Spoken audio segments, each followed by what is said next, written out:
Monsieur Messier, pour les 3 groupes d'opposition. Donc, il s'agit d'un vœu en vue de la mise en place de pistes cyclables temporaires à Fontenay-aux-Roses, que je vous lis. Donc, la crise sanitaire du Covid nous amène à pratiquer la distanciation physique à chaque instant. Depuis la fin du confinement, il y a une forte inquiétude de beaucoup d'habitants à l'idée de prendre les transports en commun. En effet, on voit bien qu'il est quasiment impossible de respecter la distanciation physique dans les bus, le RER ou le tramway. Il y a un risque que les usagers des transports en commun se tournent massivement vers la voiture individuelle, ce qui engorgerait encore plus les routes et aggraverait les émissions polluantes dans la région. Pour réduire ce risque, beaucoup de villes de France et d'Europe ont opté pour des pistes cyclables temporaires. Donc, il s'agit de pistes cyclables amovibles sur les grands axes, c'est-à-dire sans travaux lourds de voirie. Ces pistes cyclables peuvent être matérialisées au sol par de la peinture et des potelets en plastique pour mettre les usagers en sécurité.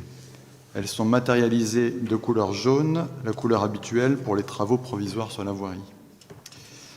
Ce choix d'opter pour les pistes cyclables temporaires s'explique par plusieurs atouts.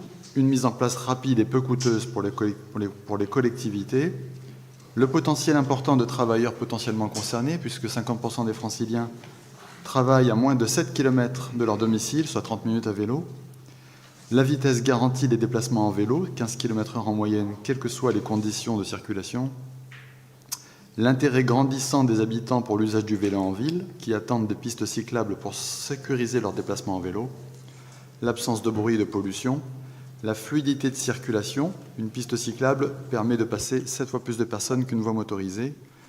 Et enfin, le soutien au commerce de proximité. Une étude de l'ADEME que j'ai citée dans le vœu montre que les cyclistes, mais aussi les piétons, dépensent plus dans les commerces de centre-ville que les automobilistes. Toutes les villes autour de Fontenay-aux-Roses ont mis en place des pistes cyclables temporaires, Châtillon, Clamart, Sceaux et Bagneux, et un petit peu plus loin, Antony, Malakoff et ici les Moulineaux par exemple.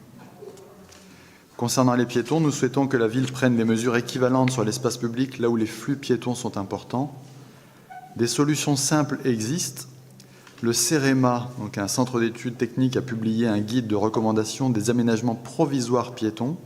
La commune peut se procurer un exemplaire de ce guide, téléchargeable gratuitement sur le site du CEREMA, afin d'en prendre connaissance et de le diffuser auprès des services techniques.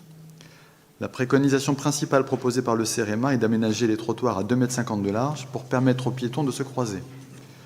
Alors bien évidemment, cette mesure est difficile à mettre en place sur tout notre territoire communal, mais nous souhaitons étudier sa mise en place en priorité aux endroits qui sont le plus fréquentés par les piétons. Alors pour que Fontenay prenne aussi sa part à la réalisation d'un réseau cyclable territorial et à l'élargissement des espaces piétons, nous formulons le vœu suivant. La commune de Fontenay lance une étude pour envisager la mise en place de 2 pistes cyclables temporaires sur l'avenue Jeanne-et-Maurice d'Olivet et la rue Boussicot, pour la rue Boussicot dans le sens de la montée, depuis le croisement avec l'avenue d'Olivet jusqu'à la place de la Cavée, et l'élargissement des trottoirs sur la rue Boussicot. Pourquoi ces 2 avenues? Puisque ce sont 2 grands axes de circulation et où la largeur permet d'envisager ce type d'infrastructure. Et enfin, cette étude se fera évidemment avec la contribution du département des Hauts-de-Seine, quand ces projets de pistes cyclables sont sur des voies dont il a la responsabilité, et elle s'appuiera sur les conseils édictés par le CEREMA. Merci. Merci, monsieur Messier. Je crois que monsieur Haussini va apporter une réponse.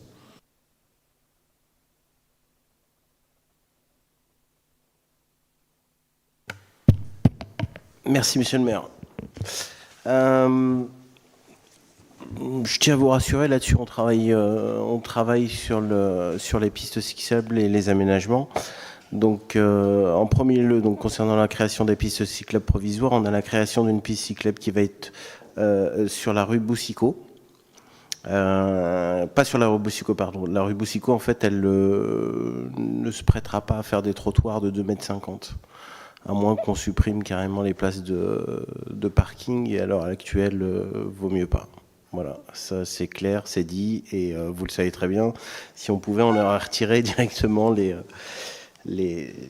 places de parking, mais ça ne sera pas au goût du jour, ça sachez-le, ça c'est clair.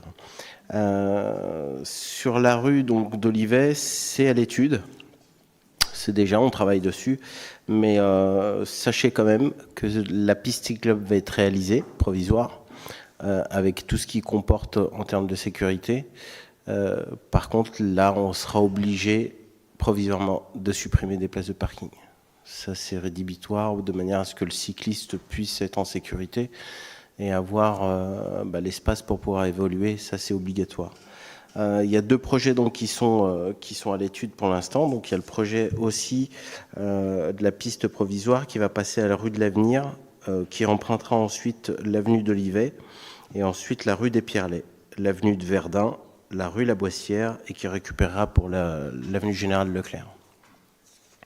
Donc, un autre point aussi, c'est une seconde piste donc, qui va être créée, matérialisée sur la contre-allée Antoine Petit, vous savez, qui permettra, en réalité pour la descente, c'est pas un problème. Donc les gens, le vélo, c'est assez fluide, il n'y a aucun souci. À l'encontre, sur la côte, c'est un réel souci, c'est-à-dire que les vélos, donc, ils ont du mal à monter la côte, ceux qui n'ont pas d'assistance électrique. Ils ont du mal à monter la côte et là, ça risquerait de faire de les mettre en danger et de créer un bouchon catastrophique, c'est pas la peine. Donc mise en danger de la vie d'autrui, etc. Donc on a préféré mettre sur la rue Antoine Petit, donc celle qui remonte. Ils sont à l'aise, il n'y a pas beaucoup de circulation.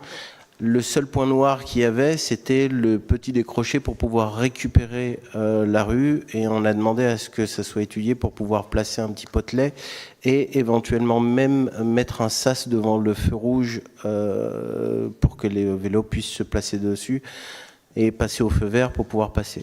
Donc la nécessité en plus après sur les études sur les zones à forte affluence piéton, là il va falloir vraiment faire une étude, savoir ce qu'il y a, le nombre de personnes qui puissent y passer pour pas mettre les gens en danger. La conséquence après directe, c'est sûr que là, ça sera de supprimer des places sur la place Boucicaut. Comme je vous disais, c'est vraiment pas la meilleure solution pour l'instant. Voilà. Merci. Donc en d'autres termes d'ailleurs, ce qui explique que nous ne voterons pas votre vœu, puisque nous avons d'autres tracés qui sont à l'étude. Et que tout ça est voilà bon. Donc je vais vous proposer de oui Monsieur Messier, vous voulez oui enfin après oui vas-y mais j'ai plaisir mais on va pas faire le rebat du plan vélo. Je sais qu'on va pas polémiquer, je vais faire rapide mais une réponse. Effectivement, je comprends que vous ne vouliez pas supprimer des places de stationnement. On l'a bien compris pendant la campagne électorale.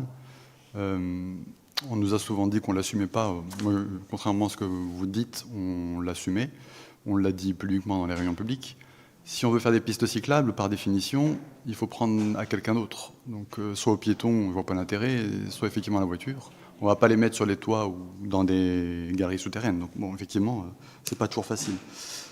Pour ce qui est du projet dont vous avez parlé de pistes cyclables rue de l'Avenir, d'Olivet, Pierrelet, Verdun, Boissière, honnêtement, c'est une piste zigzag, à l'écart des grands axes de circulation et à l'écart des commerces où on pourrait s'y rendre. Pour moi, c'est une piste qui, au mieux, est inutile, mais elle ne sera pas utilisée. Écoutez, on verra, c'est expérimental de toute façon, donc on pourra compter. Globalement, accessoirement, alors moi je fais juste une petite remarque, parce que j'ai eu ce débat avec Von Oesteren. L'étude de l'ADEME, c'est pas une étude, hein. Enfin c'est une étude dont la méthodologie est quand même... Moi j'ai été regarder l'étude de l'ADEME, parce que ça m'intéressait justement. La démonstration comme quoi les cyclistes dépensent 3 fois plus, c'est un dire d'experts, ce qu'on appelle, c'est pas du tout pareil. C'est-à-dire qu'en gros on a eu des experts qui sont tous des gens pro-vélo, et qui ont fait une petite étude pour démontrer que moi, j'appelle pas ça une étude scientifique. C'est-à-dire qu'il n'y a pas eu du tout d'échantillons comparatifs, il n'y a pas eu du tout d'études. On arrive, en fait, on fait des comptages, puis on dit, bah voilà, les gens, ils dépensent plus, mais moi, je suis désolé, c'est pas du tout une démonstration qui est pertinente. Je vous rappelle quand même que si c'était une démonstration pertinente, la ville de Rueil-Malmaison, qui a mis en place un centre-ville piéton en grande pompe il y a quelques mois, n'aurait pas arrêté 3 mois plus tard parce qu'il y avait la guerre chez les commerçants, vous voyez ce que je veux dire. Et c'était le cas aussi dans une des villes du nord de Paris qui a fait la même chose. Je ne me rappelle plus si c'est Civry-la-Forêt ou je ne sais plus quoi. Ah bon, donc voilà, c'est pas si simple que ça. Alors après, ça ne veut pas dire qu'il ne faut pas le faire progressivement. Encore une fois, on revient toujours au même débat. Mais la méthode qui consiste à partir à la hache et à supprimer toutes les places de parking d'un coup parce qu'on veut mettre une piste provisoire, c'est un assassinat des commerces pour l'instant. Voilà. Enfin, je le pense. Voilà. Bon. Après, c'est ce qui nous différencie. C'est pour ça que nous ne sommes pas pareils, monsieur Messier. Très bien. Alors, je vous propose donc qui est pour le vœu, qui s'abstient. Le vœu est rejeté.